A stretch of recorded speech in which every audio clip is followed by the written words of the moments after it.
Spaniard may not have won a treble, but he's done a far more impressive job transforming a relegation-threatened team into title contenders. Unai Emery began his post-match interview with the customary good evening. It was much better than that though, try great or historic even. That's talking about Aston Villa's historic win over Man City last week, and then again backing that up with a win over Arsenal on Saturday. And it's one of the finest Premier League performances you've seen. The hosts didn't just beat the champions, they outplayed them. It was a 1-0 hammering, a record-breaking win. Villa had 22 shots on goal, City were restricted to just 2, both of which arrived in the 11th minute. Think about that for a second. The treble winners didn't trouble their opponent's goalkeeper for the remaining 80 odd minutes of the game. They didn't even apply serious pressure, failing to force a single corner. When you have ever seen a Pep Guardiola side dominated in such fashion, never is the answer. We're talking about the worst numbers posted by a side coached by the Catalan across Europe's Big Five leagues. Obviously, Villa's players deserve enormous credit for the way they went into dismantling the champions. Their energy levels were astounding. They ran City ragged for 90 minutes,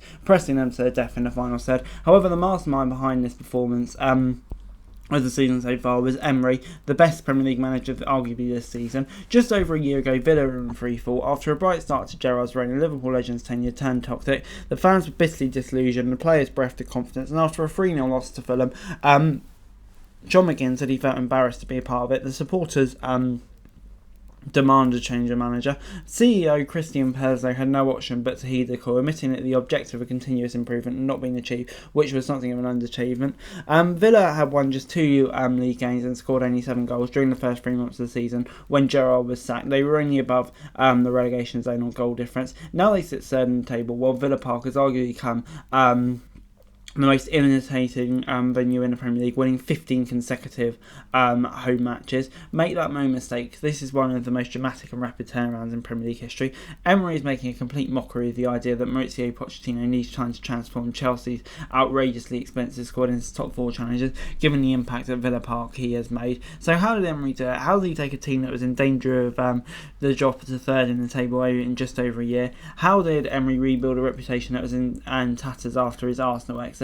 Ollie Watkins stated in an interview that Emery is very demanding. The man who freely admits himself he knows an awful lot of his players gets Arsenal, and some respond positively, others don't, which is why some go for explaining why his time at Arsenal and PSG ended early. At Villa Park though, Emery has inherited a group of players that are willing to stop the rope. Team meetings spent poring over video analysis of last hours, but the squad embraced the new manager's methods because the meticulous actions detail quickly reap rewards, with Villa winning 6 of the 7 Premier League games under the Spaniard. It also helped Emery, who was willing to lead by example, often spending 16 hours a day at the training ground. Hardly surprising then that the players brought into his adventure. And Emery didn't just unite Villa, he also gave them a clear identity and progressive playing styles. This was huge given the team lost all semblance of structure under Gerrard, who changed formation 4 times during the start of the 22-23 campaign. Emery had not been afraid to make tactical tweaks, particularly against opponents of contrasting styles, but immediately brought stability and solidity to the starting lineup, relying on the likes of Buendia and Mings. Furthermore, while he's known as a conservative coach, he's actually quite adventurous. He wanted Villa to play out ridden back by utilising Martinez more, while he also implemented the high line and the high press to great effect. You have to take risk in football, is what Emery says. I'm trying to keep possession of the ball. When we keep the ball with the goalkeeper, we are starting to build up. If he is kicking the ball long, some will win, some we will lose. I prefer to keep the ball ourselves. The bold approach paid us spectacularly, and after a wobble in February, Villa won 10 of their final 15 Premier League matches to finish 7th in the table, thus securing qualification for Europe for the first time since 2011. Several players have benefited enormously from Emery's arrival. Under Gerrard, Villa regularly play without wingers, which had a negative effect not only on traditional wide men like Lil Berry, but the winner against Man City, Douglas Luiz, who regularly had to drop deep to provide cover for advancing wing-backs. Unsurprisingly, both Bailey and Luiz have flourished since being allowed to do what they do best. However, Emery's had arguably a bigger impact on Ollie Watkins. The striker just scored once during Gerrard's 11 league games last season. He netted 13 times under Emery, with a career-high 16 in all competitions. He should smash that tally this term too. Watkins has 13 goals and 6 assists in 22 appearances.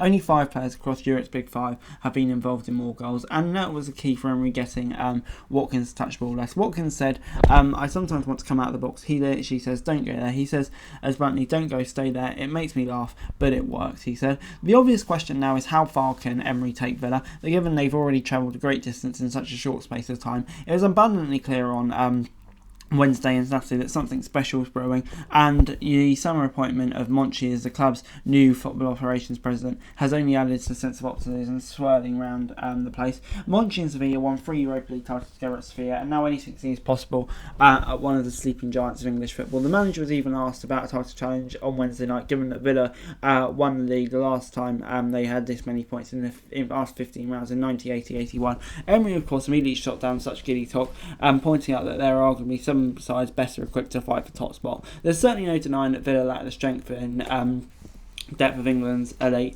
Monchi should change that soon, however, a top 4 finish is certainly not beyond them, especially when one contenders City, Aston and Liverpool have picked up more Premier League points since Emery took over last season in November, which is a staggering achievement for a number of reasons. Firstly, while the club has spent a significant sum of money acquiring the likes of Torres and Diaby across the summer, Emery is still working with more or less the same squad he inherited from Gerrard, which is ultimately testament to his coaching capabilities. Second, Villa appear to be in serious trouble after losing both Mings and Buendia to serious injuries in a humbling 5-1 loss to Newcastle on the opening day. Emery didn't look for excuses, he found solutions and got on with it. He picked more points up in his first 50 games at Villa than Guardiola managed at Man City, and his wonderfully exciting, energetic team is now posing questions that even the champions are failing to answer. So while Villa might not win the league, more good evenings are certainly guaranteed under him. But anyway, guys, that's it video. Thanks very much for watching. Like, share, subscribe, and for daily football news, and subscribe to the channel is going to be greatly appreciated. Thanks very much for watching. Peace out.